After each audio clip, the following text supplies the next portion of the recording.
Vamos voltar ao texto que fala sobre a marca da besta. Acompanhe o que está em Apocalipse capítulo 14, versos 9 e 10.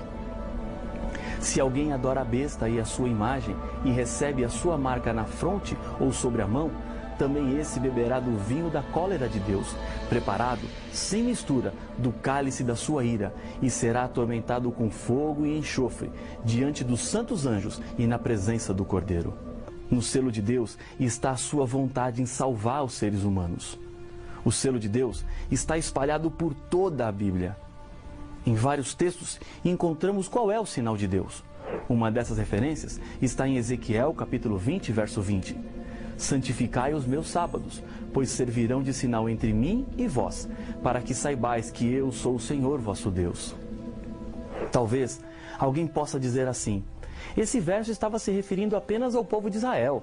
Nós que estamos na era da graça, vivemos em outro tempo.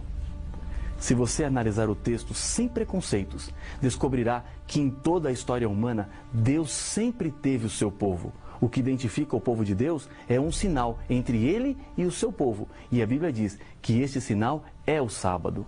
Antes mesmo do pecado aparecer, Deus já havia criado o sábado. Em nenhuma parte da Bíblia você encontrará que o sábado deixou de ser o sinal de Deus. Um grande erro do cristianismo dos nossos dias é pensar que, como Israel foi rejeitado e substituído pela igreja cristã, com essa rejeição, o sábado então também foi incluído. Isso também não está escrito na Bíblia. Deus formou a igreja cristã a partir de Israel. Jesus era judeu. A característica que distinguia os judeus dos cristãos era a aceitação de Jesus como Salvador. O sábado continuou como sendo o dia separado por Deus. O remanescente espiritual de Israel é o cristianismo. E isso é comprovado quando o Apocalipse fala dos salvos no céu e diz: então ouvi o número dos que foram selados, que era 144.000, de todas as tribos dos filhos de Israel. Apocalipse capítulo 7, verso 4. Vamos avançar um pouco mais nessas importantes considerações. Sendo que o anticristo se coloca no lugar de Cristo e se opõe a ele, é lógico supor que a marca ou o sinal do anticristo seja o oposto do sinal de Cristo, ou uma substituição. Em Daniel, a Bíblia nos diz que o chifre pequeno, símbolo do anticristo, proferirá palavras contra o Altíssimo, magoará os santos do Altíssimo e cuidará em mudar os tempos e a lei. E os santos lhe serão entregues nas mãos por um tempo, 2 tempos e metade de um tempo. Daniel capítulo 7, verso 25.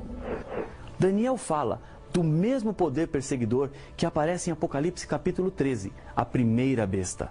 Essa primeira besta é um poder político, religioso, que profere blasfêmias contra Deus.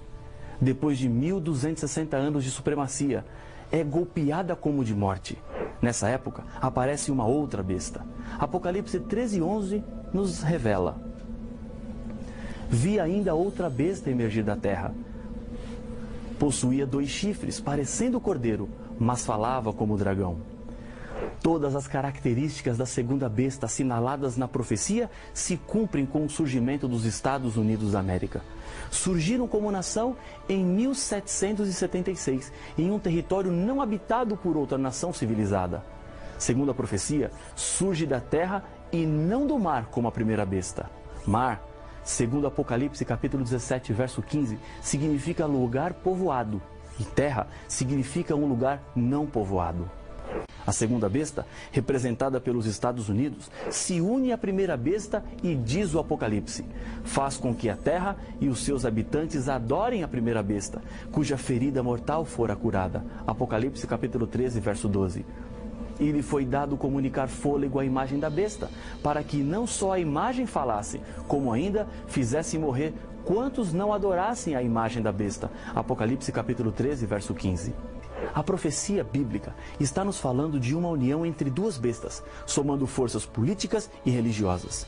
Isto é uma profecia, e lembre-se que quando a Bíblia fala do futuro, ela nunca erra.